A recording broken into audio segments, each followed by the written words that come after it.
enters its third year of war. Just yesterday, the Biden administration imposed a fresh slate of sanctions on more than 500 targets in response to the death of Russian opposition leader Alexei Navalny. And this weekend, foreign leaders, including Canadian Prime Minister Justin Trudeau, arrived in Kyiv to mark the war's anniversary. Joining us now, Julia Yaffe. She is a Washington correspondent and founding partner at Puck News. Good morning, Julia. Good morning, Good morning. So Alicia's just sort of really set the stage of where we are right now. You've got the beginning of the third year of this invasion by Russia. You've got Navalny's death, his mother going to see his body, pressure on her by the government not to talk about it, not have a state funeral. Our allies looking at the U.S. saying, what y'all gonna do, right? And of course, the administration announcing, as Alicia noted, these new sanctions, 500 new sanctions. How is this playing out right now on the Hill? Is there a convergence of energy now around these events for the Congress to begin to finally take seriously the need to help Ukraine because Russia is ready to pounce? We're coming into the spring. They've taken the advantage militarily. What do these events do and say about where Congress is going to go next? Well, in a normal world, it should put pressure on Congress to act.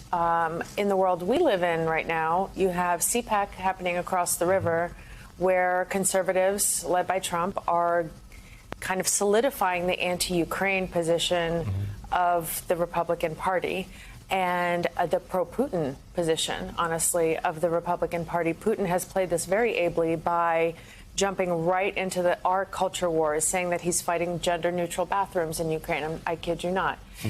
Saying that he's fighting in Ukraine so that kids can have a mother and a father rather than a parent number one and a parent number two.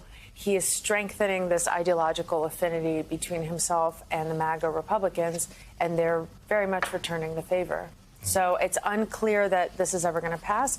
I spoke to Hakeem Jeffries, the minority leader at Munich, and he said, I have not heard, I've heard so much about a discharge petition in the last 2 days at Munich, not just from Americans, but from world leaders, from people all over the world. I've heard more about that in the last 2 days than my 11 years in Congress. So to be in Munich, surrounded by people from all over the world who are geeking out on discharge petitions, just tells you about America's position in the world right now. Yes, and the conversations that our European allies are having.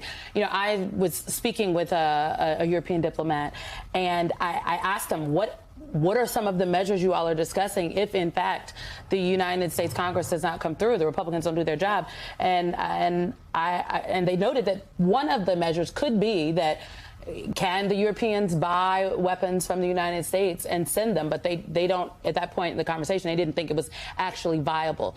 Is that something you have heard? Is that a potential path for Ukraine to get the ammunition and the weapons that they need? I've heard that too, but I think it's a roundabout way. And again, Europe would have to find that money to buy that in the amount that Ukraine needs. And I'm going to quote Leader Jeffries again, where he said, we can be talking about discharge petitions and all these ways to kind of square a circle, or we could just go straight through, like do it the real way and just bring it to a vote on the floor, or just actually give the money to Ukraine to buy our American weapons, instead of trying to find all these roundabout ways around a couple people in Congress who are holding this up, and the whole world is waiting on Speaker Johnson, essentially. Let's talk about one of the contrasts we saw this week. You had former President Donald Trump audaciously comparing himself to Alexei Navalny, while you had President Biden meeting with Navalny's widow, Yulia Navalnaya, the daughter, Dasha, saying, quote, "Today I met with Yulia and Dasha, Alexei Navalny's loved ones, to express my condolences for their devastating loss. Alexei's legacy of courage will live on in Yulia and Dasha and the countless people across Russia fighting for democracy and human rights." You take those things, you put them side by side. There is a glaring gap there in leadership.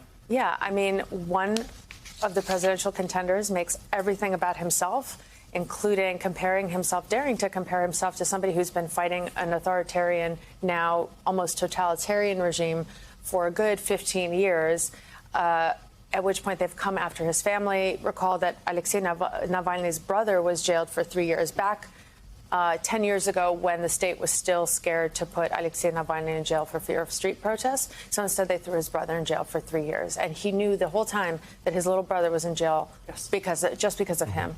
Right? They've searched his parents' home, Yulia's grandmother's home. They've gone after this whole family repeatedly. And in death, they're not allowing a mother access to her child's body. And they're threatening to mutilate the body. They're threatening to mutilate the body, right? And Trump is daring to compare himself to that while undergoing a process where he has to deal with the consequences of his own actions in a country where there's freedom of the press, freedom of speech, an independent judiciary, whatever you may think of it. Compared to Russia, it is very much an independent judiciary, and where he's still, let's be honest, on the ballot and running for president. That was never allowed to Alexei Navalny. And then you have the other presidential contender, the incumbent, who is putting himself aside and showing human empathy for this family that has had their worst possible thing that could possibly happen to them, playing live on international TV and promising support for their cause. And so I keep thinking of all the people who are like, oh, I don't really see the difference between Biden and Trump. I'm like, well, there's one.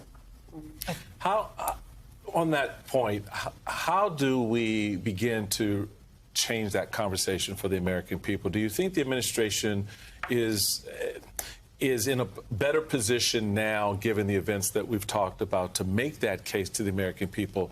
Or is this still going to be an uphill climb to get Americans to understand if Ukraine falls, the dominoes are going to come home here, and we will be involved in something? You're concerned about spending $60 billion today, $600 billion and more tomorrow. And American troops on the ground, and American blood being spilled. Right. There's that, but there's also, I think there's this naive notion in America, because we have this privilege of geography and history. We are buffered by 2 oceans to our east and our west, 2 friendly neighbors to our north and our south. We have never really been invaded. The only war we fought on our territory was with ourselves, whereas European countries have had to deal with this for millennia. They know what that's like. They live close to the threat of Russia.